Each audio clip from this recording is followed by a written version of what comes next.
ঘন্টা কাটিয়েছো, তাই প্রত্যেক দিকে একটা করে সিক্রেট আছে।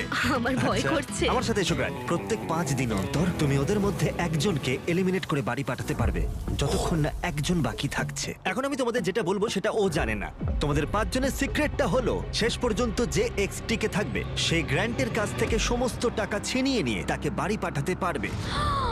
এটা বেশ ভালো কর্মের ফল। 3 নম্বর দিনের সকালে গ্র্যান্ড খুব ভোরে ঘুম থেকে উঠেছিল আর ওঠার পরেই শেল্টার তৈরি করতে লেগে পড়েছিল। আর তোমরা বুঝতেই পারছো মেয়েরা খুব একটা খুশি ছিল না। সকালে এরকম আওয়াজ করছে কেন? বিরক্ত লাগছে। গ্র্যান্ড, তোমার কাছে টেন্ট আছে, তোমায় বাড়ি বানাতে হবে না। ও এটা মানে? সত্যি পাগলার মতো। ওরা বললো যে আমার কোনো প্রয়োজন নেই, বাড়ি বানাতে হবে কারণ ঠান্ডা পড়ে যাবে। ক্যাম্পিং করতে আমার কখনোই ভালো লাগতো না, আর আমি সত্যি বলতে এখনো আমি কতক্ষণ টিকবো, কারণ এখানে সবাই মজা করার জন্য এক্সারসাইজ করে আর আমি মজা করার জন্য ঘুমাই। জিমি এই বিষয়টা এমনভাবে সাজিয়েছে যে আমাকে প্রায় একটা ধাঁধার মধ্যে থাকতে হচ্ছে। বেশিরভাগ মানুষই তাদের সমস্ত ভুল নিয়ে এক জায়গায় 30 দিনের জন্য থাকতে পারে বলে মনে হয় না। Good morning.